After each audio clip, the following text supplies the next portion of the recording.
Hello.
Good morning and welcome to our Albuquerque Center for Spiritual Living weekly gathering.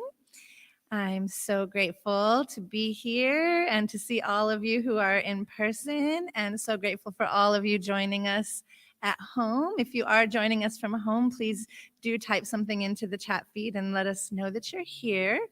And feel free to use that chat feed to engage with us and each other throughout the service. I want to give a special thanks to the First Unitarian Church for allowing us to share space with them for the time being. We're very grateful to be here. So my name is Clarissa Crow, practitioner here at the center, and I will be with you all week for your morning spirit calls and evening affirmations. If you aren't already signed up for the morning calls and evening affirmations, you can go to abqcsl.org and sign up for that. It is a completely free service that we provide. So we are continuing in our series this evening called The Way of Transformation. And our theme today is You Are Not Alone. So I invite you to join me in speaking our mission statement, which is projected behind you on the wall. We are love in action, transforming lives, transforming communities.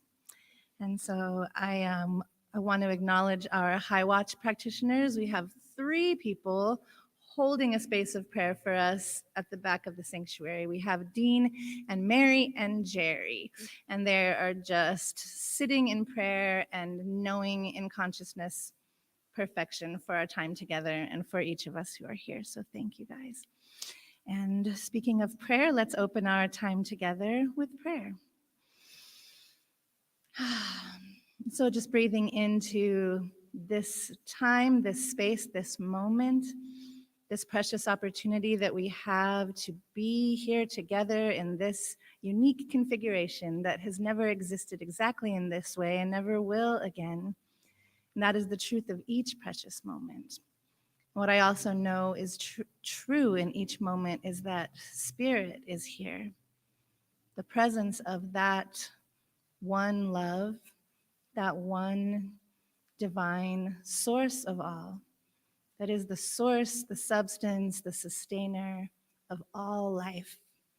And that holy divine presence lives at the very center of each of us. It is the truth of who we each are. And as we open ourselves to receive the beautiful message that Reverend Amani will deliver to us today, it is just an opportunity to remember deep within our own being the truth of our own divine nature, the truth of how beautiful and perfect we are, with all of the things that we may label imperfect, are all part of the perfection of the unique expression of the divine that we each are. And when we remember that, we can bring our full and authentic selves into everything that we do and be that light of love in the world. And what a beautiful thing it is to come together and remember that, to do our inner work, to do our work in community, and just to hold each other up and remember that we are not alone. It's impossible because oneness, because we are each made of that same stuff and we are part of each other, and it's all love. And I'm so grateful. I'm so grateful to know this. I'm so grateful for it all. And so we just allow our time to unfold in perfection this evening. And together we say, and so it is. It is our candle lighting time. For those of you online, please put a candle emoji or state your prayer request in the comment section. Knowing that we are called here by divine appointment, we know that the light of each one of these candles holds a space in our heart. So each of you in the room, you may now come through the center aisle, light your candle, and if you would like to speak your prayer request into the speaker, it's right here to my left.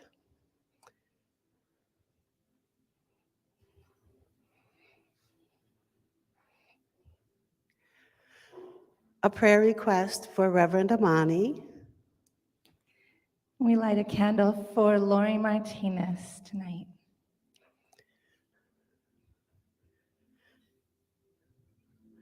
A prayer request for Natasha's mother.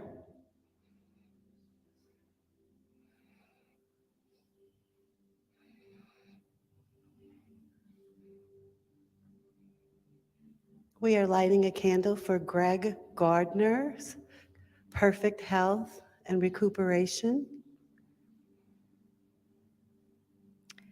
Kenneth Winfrey would like us to light a candle, sending love to his friend Gwen, who's in St. Louis.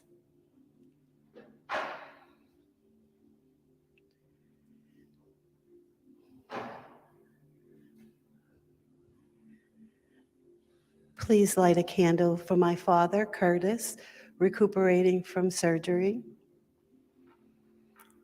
And I do want to acknowledge David Coonsley, who is helping us with the candle lighting this evening. Thank you, David. We're lighting a candle for Kelly Sangden. Tracy would like us to light a candle for the Ukraine and for the people in Florida right now.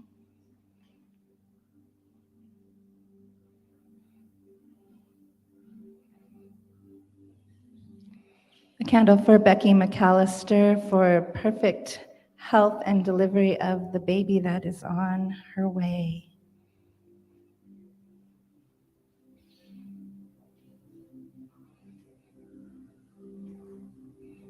And you may speak your prayer request at the microphone right here if you choose.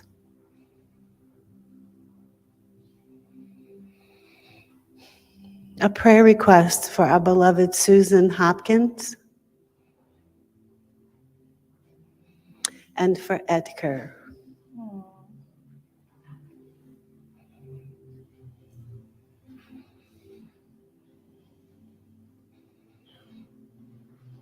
We light a candle for Erica Koplow.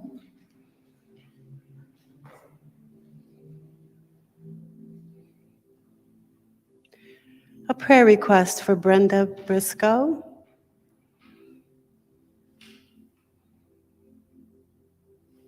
Please light a candle of gratitude from me for all of you for holding me in prayer while my little doggy was sick. He's all better now because prayer works. Thank you.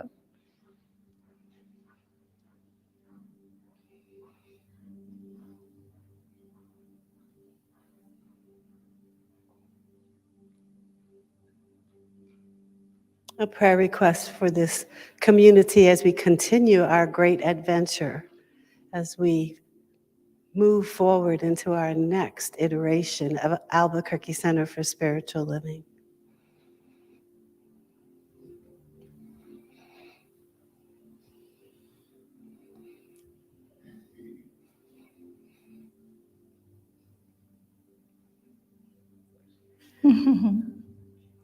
We're lighting a candle for our Practitioner 2 students who began their 30-week journey last week.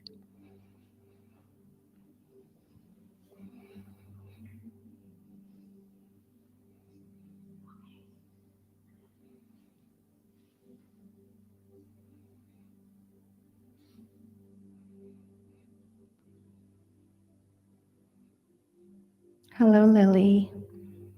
Thank you for the candle. She's like, don't burn me, Dad.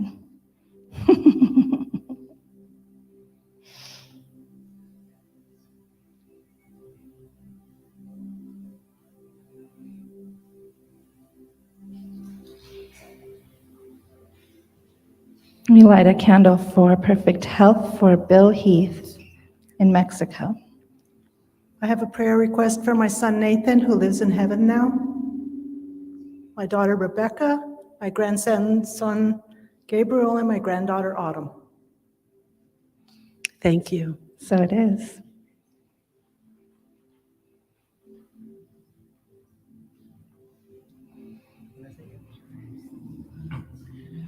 This is my brave daughter's first time. My brave daughter, first time expressing a prayer in public. She wants to say a prayer for my sister. Christina, you are loved for who you are. Thank you, baby. Say it again first. Say it again. Say it real loud. You can say it right here, Lily. For you? There's a microphone for You you. can say it right here. Justina, you are loved for who you are. Oh, blessed be. Thank you, sweetheart.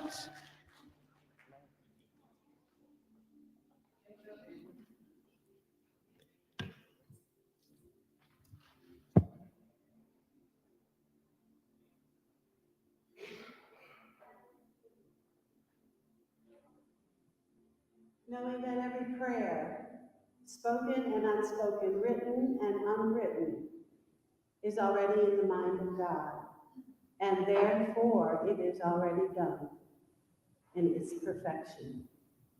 Knowing that every single one of us are called here by divine appointment to create this time and energy, love and peace and joy together.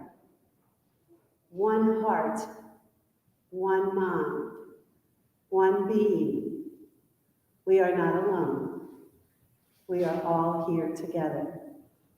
Knowing this to be the truth, I invite you to anchor this prayer and all of these prayer requests in candles lit with me by saying, and so it is. So it is. At this time, I would like to introduce our beloved practitioner, Krista Keller, who will do our sacred reading. Hello.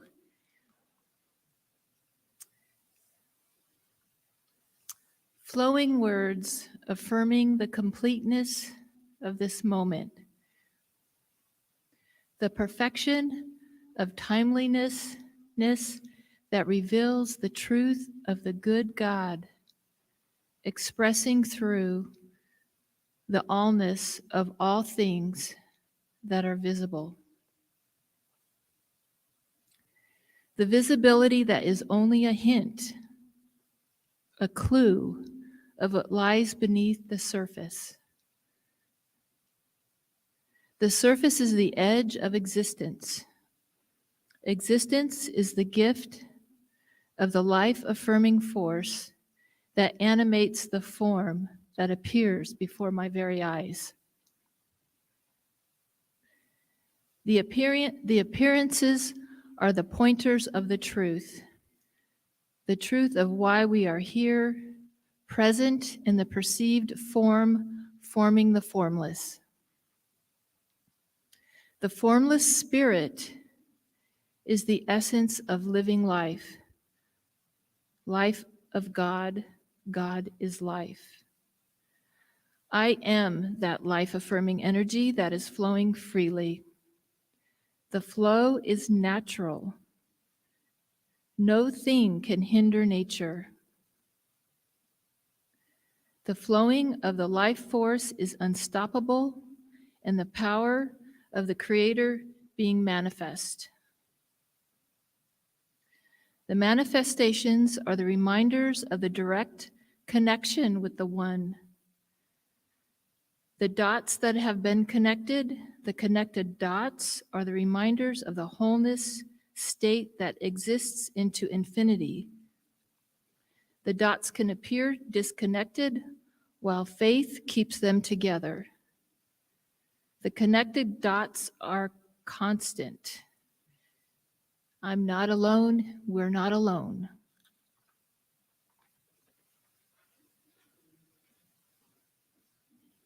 Hello, beloveds. I knew this was going to happen. I knew eventually when we got into a bigger space, the shy folks would like migrate to the back. I see you shy people. One of these days I'm going to have you come move forward, but I'm going to leave you alone today. I want to share a story from my childhood. My mom is in the room, so Mom, don't take it personally. So when I was about 12 or so, I don't know what I did, but I was about to get the belt, which was a thing, right? Like for those of us who got spanked growing up, it was a thing. And I literally have no idea what I did. But I remember sitting there and my mom was like, go get the belt. And I was like, about to get up, go get the belt, because that's what you do. And then I looked at her. Now my dad was not home, which gave me all kinds of bravado. I looked at her and I was like, why would I do that?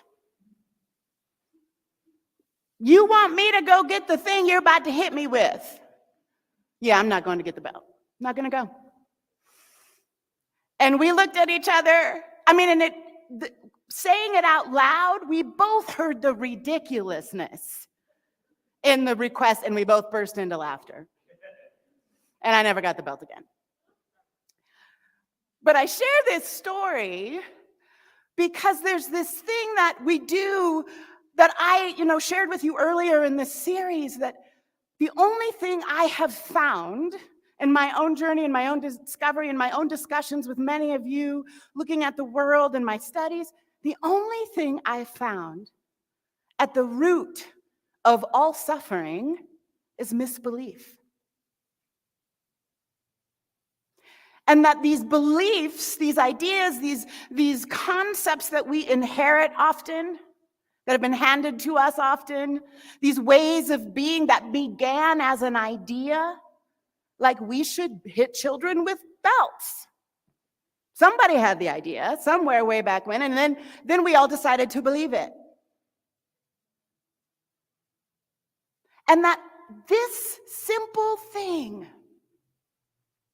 of belief can create so much hurt. Individually, collectively, societally, culturally, globally, can create so much good. And it all starts with a belief, with a thought, with an idea.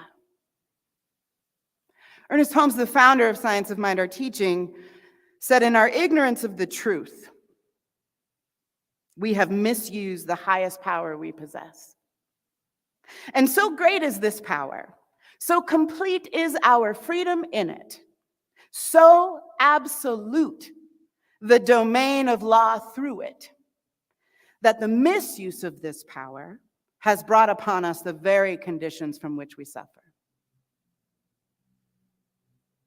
He started that whole sentence with, in our ignorance of truth. And the ignorance of truth is what makes possible the misuse of power. And it's in this ignorance that all conditions of suffering arise. Is that crazy? Does anybody else find that crazy? Like when you really think about it, I want you to think about right now, you two beloveds online, some suffering, your own societies, just pick a suffering. Apathy? Yes. Any one you pick, I want you to take a moment and think about, what is the idea? What is the belief that makes this suffering possible? I was like, somebody has their phone on, bless you.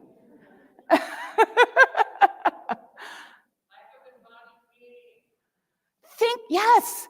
So think about poverty. That's one of the sufferings, right? The fact that there are children who starve to death in epidemic numbers every day on this planet.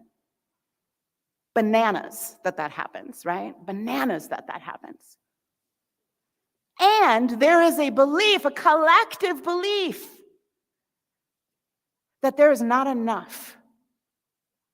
There are not enough resources for everybody on the planet. And yet the fact is, there is plenty. The fact there is plenty of food on the planet for everybody to have what they need. That's the fact. Except there's this belief that so many of us have chosen to believe, we're handed, we came by it honestly, that there's not enough. And that idea is the root cause of poverty. Wild to me. It is wild to me that this is what allows for the kind of suffering that you and I have experienced, that many experiences on the planet. But if we give ourselves the time and the inclination to follow that condition, that circumstance, to its root, every single time you will find a misbelief, an untruth. And these untruths, in my consciousness, in your consciousness, are what weave the fabric of life itself. That is the nature of the law of creation. Is that everything that comes into manifest form must first begin with consciousness. So we can travel back from any set of circumstances to something going on in consciousness, mine and yours, our ancestors. But the good news is, We are conscious creators right now on this planet who have been given this gift of being one of those threads in the manifest reality, and which means you and I have impact on the one life, on the one tapestry that we happen to be alive in right now. But it also means that we get to take responsibility for what's going on in consciousness. We get to do the labor, we get to do the work, the spiritual practice, the spiritual maturing and growing, to understand how my thread is impacting the whole tapestry. And how that tapestry is impacting me. Because it is always so. Because you are not alone. There is no belonging outside of this one life. There is no possibility that you have no impact. There is no possibility that you're not impacted. But as conscious change shapers, like we talked about last week, we can begin to consciously be in relationship to the wholeness that we belong to. You get to decide, like Mom and I decided in that moment, like, this is effing ridiculous. Not doing it. So silly. And it was simply a choice to think something else. It was simply a choice to go, that's dumb. That's really dumb. I don't know who came up with it, but I'm not doing it.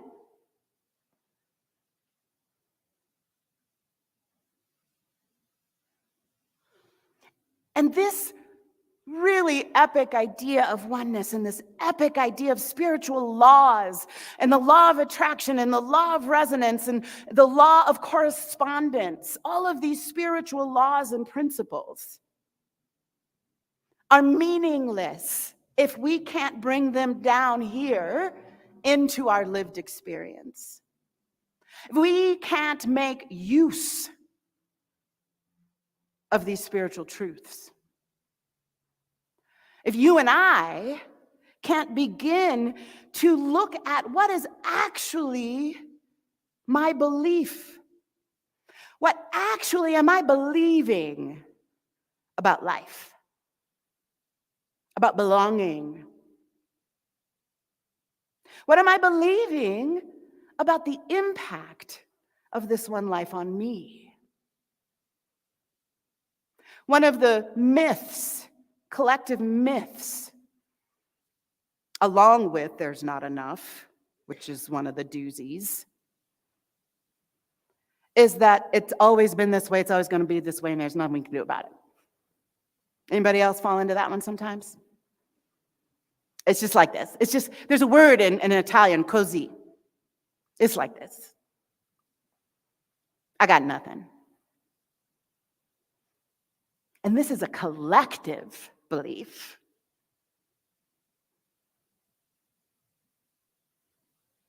And when you and I, as part of the collective, begin to consciously shape our own beliefs, we then consciously shape the thread in the tapestry that we have been gifted. This thing called life that you and I have been gifted with, this thread, the privilege of being one of the threads in this tapestry, comes with responsibility. Because you are not alone. You are not alone in this one life. And the greatest power, Ernest Holmes says, the greatest power there is in the universe is this thing called God, this thing called love, this thing called spirit, this thing called the divine, whatever you would like to call it. And that you and I can make use of it. And we often misuse it because of ignorance. Not because there are bad humans. I had a discussion yesterday with the Prac 2 students about the people we would like to condemn. Anybody got a list of folks you condemn? Yeah. Yes, and you can tell the truth. It's okay. You are not alone. And got to talking about the nature of the misuse of power, the nature of doing harm, and that every single one of those behaviors, of those choices, of those activities is rooted in ignorance, is rooted in an unconscious use of power, is rooted in a misunderstanding, a lie. So when you think about it, in my humble opinion, when you become aware that you have access to the greatest power in the universe, that you, as a conscious shaper of reality, you as a thread in the tapestry of life, when you understand and become aware that you have something to do, you have an impact on this greater whole, and you can do so using spiritual practice, I'm thinking that's exciting. I'm thinking like, wait a minute, that myth that it's always been like this and there's nothing I can do about it, humans just suck,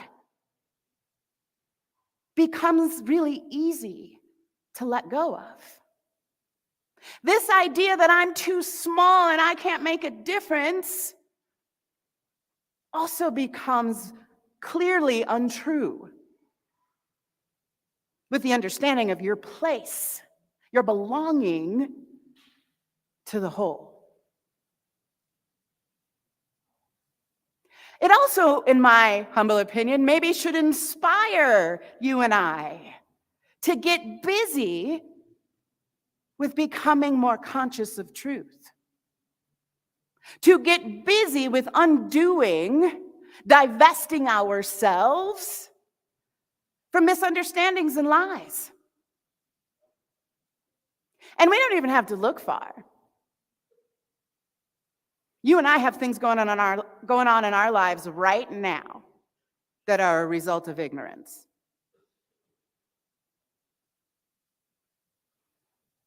Right now, there is something going on in your life, in your family, in your community, in your neighborhood, in your city, that is a result of a misunderstanding, of a myth. I know it to be true because you and I in this room right now share the same city of Albuquerque, and we are one of the poorest, most impoverished cities in the country. States in the United States. So the evidence is all around.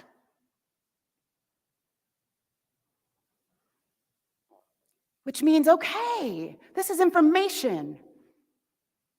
The use of the creative principle, the use of the co-creative process means something is going down in consciousness that is resulting in this crappy set of circumstances, these conditions of suffering, and I have a role to play in it. And I can begin with wielding the greatest power I have access to.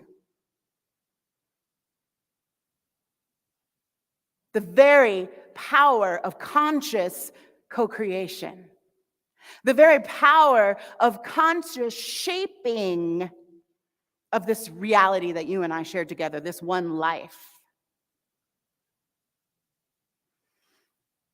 And allowing yourself to step into that power.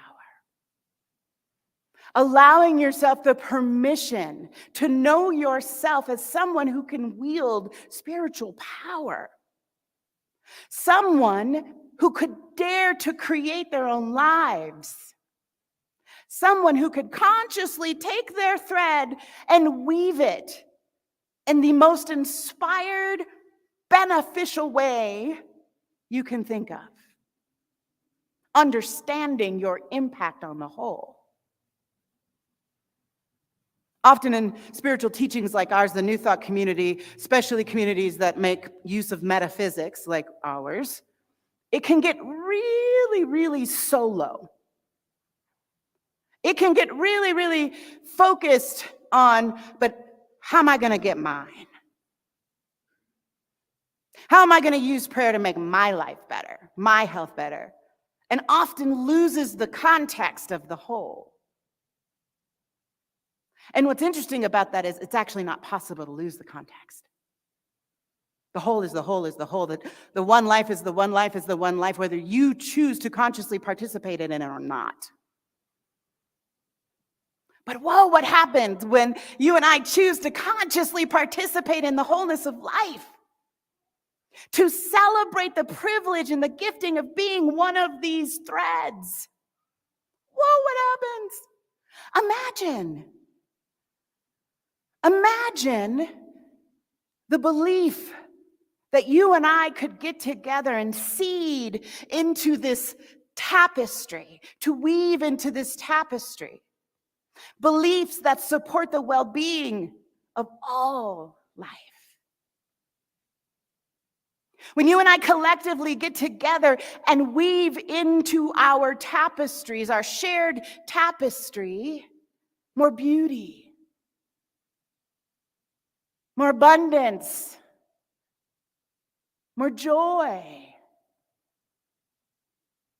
This is the power you and I wield as conscious co-creators in collective spiritual community. Those very same beliefs and ideas and thoughts that have created BS can simply be created anew. That is what we are here to do. Go forth anew into creation. Go forth anew into creation. Who do you think that sacred text was talking about? You, me. Go forth anew. Not go forth and just keep doing the same old stuff. Go forth anew. I want to share from Dr. Yasmin Sadullah from Radical Dharma. We are experimenting with new strategies for survival. Their efficacy is necessarily not reflected in dominant culture. And yet, throughout history, we hear stories of folks refusing competition and daring to walk together to another rhythm. The fact that this bluesy, fugitive rhythm does not work in this world is proof of its success. We just have to remember that we are not alone in this journey. It is an audacious, radical, counterculture thing I am asking you to do. And if it feels like you're going against the grain, then you're getting it right. If it feels audacious to walk in the world and see the result of misunderstanding, mistruth, lies, myths, and to decide that you wield the spiritual power to plant something new into this garden of creation. It is radical. It is radical to declare yourself a spiritual being living a spiritual life. To believe without any doubt, with profound faith, that you are part of a greater whole on purpose.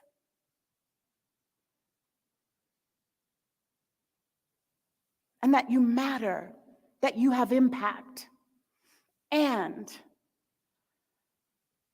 that you are impacted, and allow yourself grace to be impacted. Because we are truly in this together, which means those misbeliefs, those misunderstandings, those lies impact some of us differently. depending where our social identities lie. Which is actually one of my favorite things about teaching spiritual law, because it gives you and I agency to be like, oh, that is BS. And there's something I can do about that in my very own consciousness. I can simply be counterculture and step away from that untruth. I can declare myself superpowered in the face of cultural myths that would have me lacking, that would have me other. And I get to recognize that the misuse of power is simply rooted in ignorance. I don't have to believe the hype. I don't have to participate in the hype. I can choose to be a place where more love shows up. I can choose to get my own vibrational field resonating and radiating good. I can choose to be so faithfully connected to the truth of who I am as a divine empowered being that nothing in this circumstance is in my way. That is how powerful this spiritual life can be. But it is also why it is so important to understand that you are not alone. Never have been, never will be. You are always impacting the whole. You will always be impacted by the whole. There is no other possibility. So grounding yourself in that truth, allow it to inform your lived life. Allow it to inform whatever stories or misbeliefs are running around in your consciousness. From Free Play, Stephen Nachmanovich, that's his name, says that we are neither spectators nor victims. And I would say we have probably participated in spectating. We have probably participated in being a bystander, not speaking up, letting some BS go on right in our view. Yes, I know I have. Right? I think about it sometimes in the silliest little things. Walking down the street and seeing garbage that I could have picked up. I could have picked that up. I didn't. So we've participated in being spectators, yes? Have we been victimized? Anybody? Experience of some sort that had you in the role of victim? Absolutely. Because we live in a tapestry that still has been informed by a whole bunch of ignorance, yes? It does not, however, make you a spectator or make you a victim. It means you've had some experiences. It means you've had some behavior. You, however, are a divinely created, anointed, appointed life of the one. Stephen goes on to say, we can be directly involved in the making of ourselves and our world. Life's solutions lie in the minute particulars. I love that so much. Life's solutions, the global solutions, the universal solutions that you and I long for all of life, yes? Those solutions lie in the minute particulars. Guess who are the minute particulars? You and I. He goes on to say that daring to listen to the voice within your deepest original nature, and deeper still, the voice within the very earth. Daring to listen to that voice, daring to listen to the divine guidance that is always moving you for good, daring to listen to that impulse of love rising in your being that's like, turn right, make the thing, let him go. It is always moving for good. It is always the solution that you are desiring, always. And that relationship to the inner voice in you and the inner voice of life itself, well, that's the sweet spot. And every single one of us, as the privileged, beloved threads in the tapestry of life, have access to those voices. Every single one of us. Now, we got some cleaning up to do, right? We got some noise to quiet down. We got some overlays, as Mark Nepo says, to peel away so we can see and hear more clearly. But ain't nothing to it but to do it. This is what it means to be a conscious shaper of change. And to recognize the belonging in that has always been true. You have never not belonged, even when you may have had the experience of being a victim, even when you've been othered. You have never not belonged. And you can dare to be a demonstration of your belonging. You can dare to live a life that is fully informed by your divine authority in the face of whatever has been handed down, happening out here. This is what it means to embrace that you are not alone. This is what it means to embrace the use of creative principle.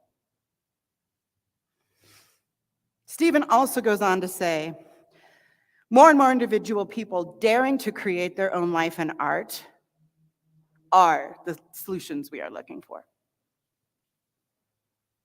More and more people who dare to create from that deep inner voice, from the very voice of the earth herself, changes the game entirely.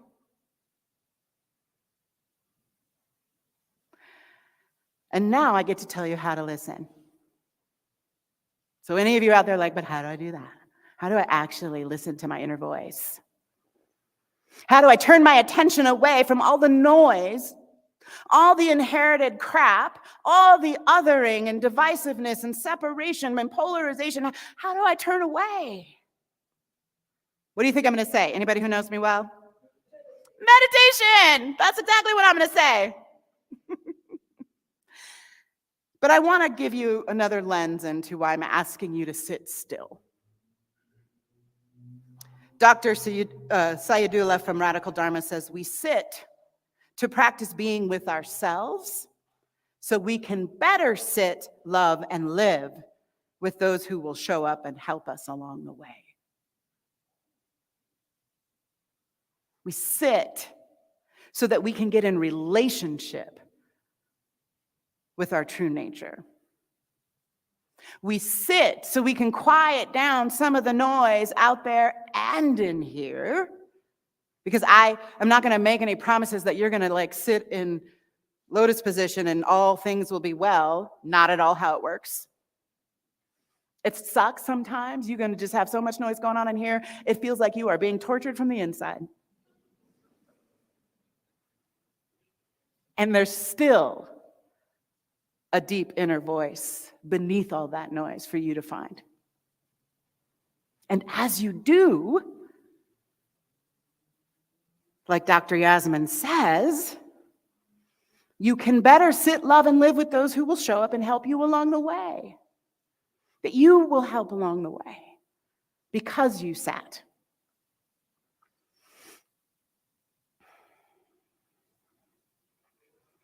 So one of the things I'm going to ask you to do this week is I want you to sit with an untruth. I see some nodding yeses. Yes. My beloveds online, your homework, you and I will sit in an untruth, or maybe multiple untruths. But here's what I want you to do. That's such a simple way to begin changing your vibrational frequency, changing the motion of the thread that you weave in this tapestry of life, is to sit with the untruth and then to begin to contemplate its opposite. So send some out so we can practice together. What's an untruth somebody might sit with this week? Shout it out. Allow yourself to share. Wrong definition of love.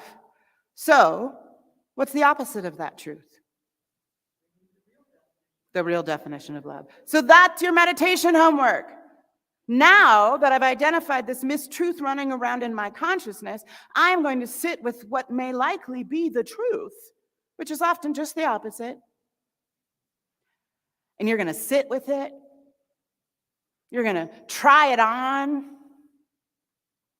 You're going to contemplate it. You're going to consider, what would it mean if that was true?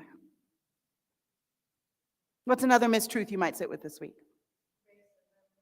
Racism. Give me the actual idea.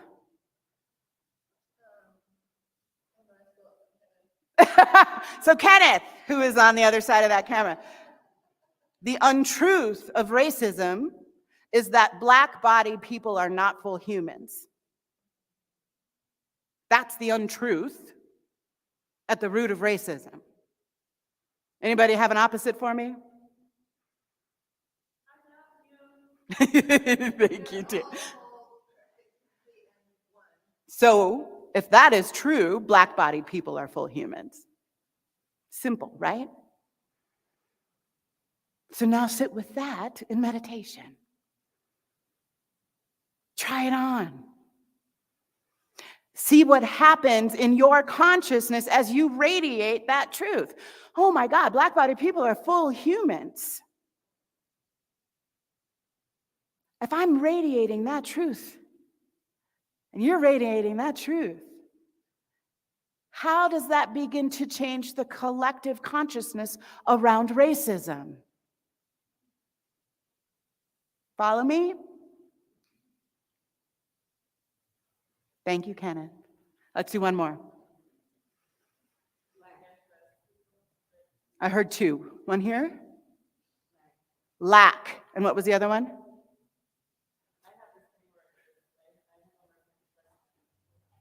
So tell me what the idea, why don't you trust people? What's wrong with them? Okay, but give me like, they're bastards. What's the belief?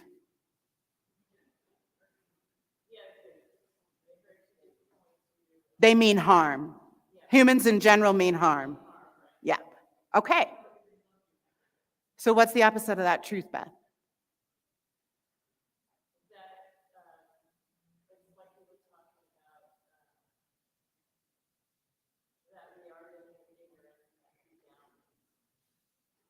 The essence of every human is divine.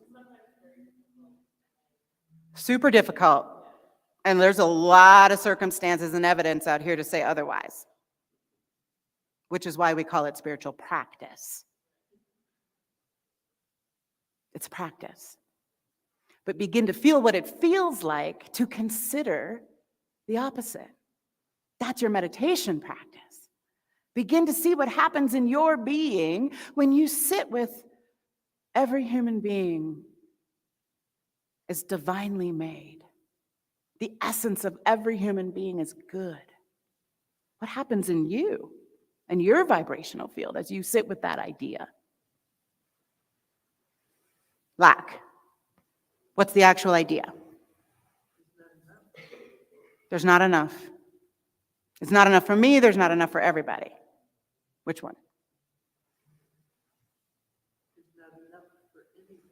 There's not enough for anybody.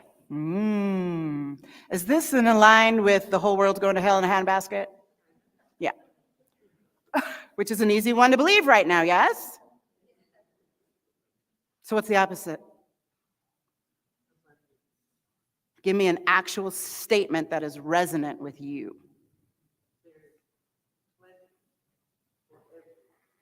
So there's your meditation mantra.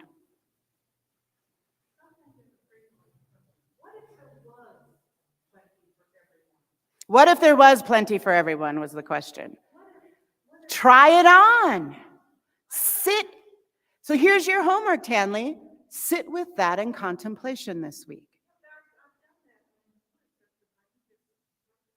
We're not bothering with the brain when we meditate. We just let the brain do what the brain's going to do. We just don't give it attention. So Tanley, I'm going to squish you for a minute because our beloveds online can't hear you. And so it starts to be unpleasant for them. Thank you, beloveds online.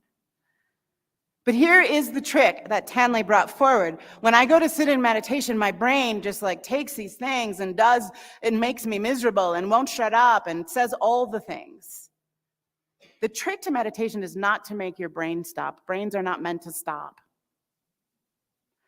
The trick to meditation is to stop paying attention to what your brain is doing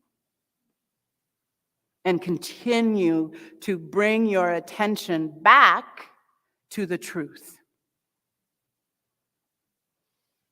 And it's a practice well worth doing.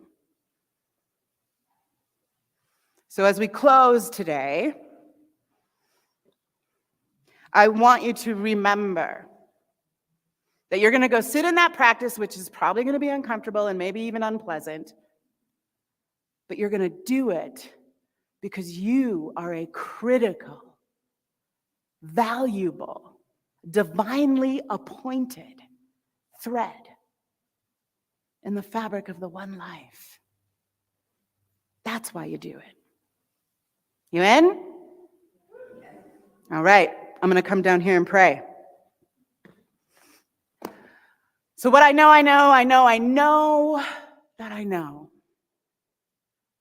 is there is one life. And that life is God's life, is the divine life, is the absolute good life that is ever looking for its way into manifest reality through you and I. Through all of its divine appointments in this animated universe. And because that is true, I know that you and I are here on purpose, are uniquely shaped and created to be the way that the divine allows more and more and more and more good, love, joy to shape itself into the experience of every human being, creature, and piece of life on this planet. That is always what's going on. And I know that you and I make a holy sacred yes right here and right now to consciously engage and participate in this shaping. And that we do it with the knowing that we are always in belonging to one another. We do it with the intention to be a beneficial presence for the beloveds in our circles. We do it with the intention to know that because I consciously weave, I am changing the future for good. That is how powerful you and I are. That is how good God is. And I am so grateful for it. And so I just allow that to continue to blossom and move and expand and shape more beautifully and more lovingly than it ever has before. Anchor this truth with me in prayer by saying amen, ashe, aho, and so it is. So it is. All right, we've got a beautiful singing Clarissa behind us. So if you would rise and turn.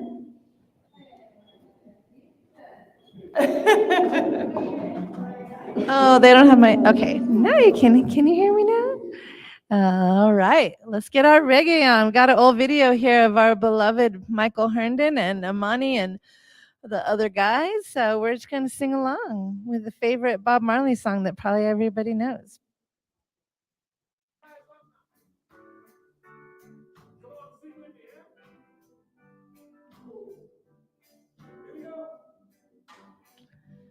One love, one heart. Let's get together and feel alright. One love, one heart. Let's give thanks to the Lord, and I will feel alright. Let's get together and feel alright.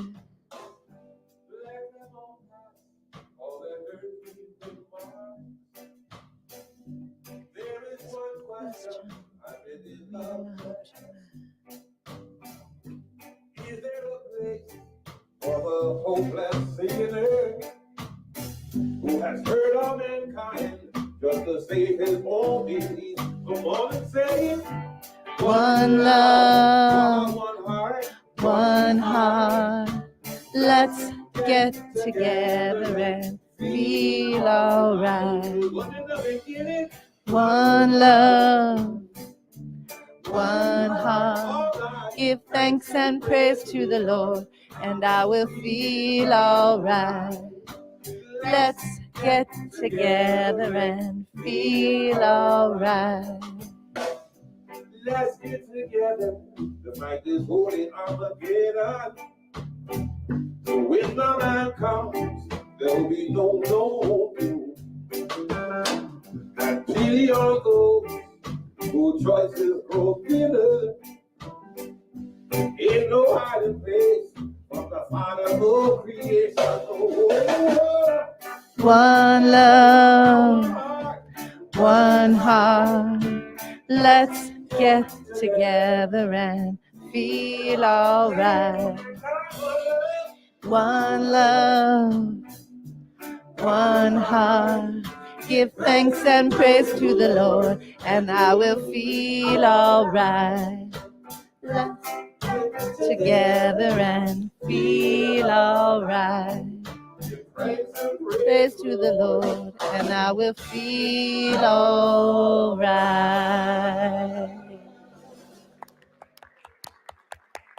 One love, one life. And for those of you who knew Michael Herndon, every time I go look at our video archive, and I am just beyond thankful and grateful that we have those videos and had those times together. So thank you, Michael Herndon. This is the time where we move into our giving. As you saw on the screen, you can text to give at 505-847-8431. You can click to give by going to our website, ABQCSL.org. You can also pick to give by taking a picture of the QR code. Beloved's on your screen at home, and for those of you in the room, it is behind you on the wall. I wanted to talk to you a little bit about what you might be giving to this week, which is we've got changes afoot, yes, in this new space. So one of the things that we've been beginning to just toy with is like, what could that mean? How might it look? So one of the things that it will mean is a monthly potluck following this gathering, the last Sunday of the month. And we'll do that in the social hall when that's available, and if not, we'll find another little spot on campus to do it. But so that means you are invited to participate. You are invited to bring something lovely to share. I always love to encourage people to bring a dish or a drink or something from their culture that they could share with the rest of us. So that'll be happening. The first one is October 30th, Sunday, October 30th, following this gathering. Along with the monthly potluck, we will also be doing I'm New, I Want to Learn More, Tell Me About Membership discussion during that potluck. So on the 30th, I know some of you are newer to us and we haven't had a membership class since last summer. So this is your opportunity to learn more about this community and declare yourself a member if you so choose. October 30th, join us for that. I saw a hand. Coral. I'm aware, and we're still doing it. Last Sunday of every month. You can be here or not be here if you've got other things. Yeah, bring anything that's culturally relevant and exciting to you and your peoples. And what I will also say is always know that, like, this is a new habit we are creating together. So the last Sunday of the month, and even if you can't quite get here at 5, know that at 6 you can still come and hang and eat with us, okay? Come on over, Clarissa. And Beloved's Online, thank you for being with us today. right. Thank you, Amani. And I just lost my train of thought. Yes, please do visit our website, abqcsl.org, to stay connected to everything that is going on. I want to let you know also that prayer support is available in this community. You can email your prayer request, prayer@abqcsl.org, and all of us practitioners and ministers will hold you in prayer throughout the week. You can also go to the About Us section of the website to find a specific individual practitioner. If you'd like to talk to somebody one-on-one, our information is there on the website. And so we will end our time together again in prayer. So just recognizing and acknowledging the unique, beautiful, powerful you, each of you. I'm so grateful for how big we can be when we remember the truth of who we are and what powerful change shapers we are, and just the beautiful gift of each of our big, beautiful hearts. And so I know that we go out into our week and we take this homework that Reverend Amani has offered us and do our work in consciousness and know that it ripples out and makes all the difference, that we truly impact our world with our thoughts, with our beliefs, with our consciousness. And I love all of you so much, and so it is. Please join me in our closing affirmation, which we have projected on the back wall there. I use the greatest power in the universe to transform my life and community.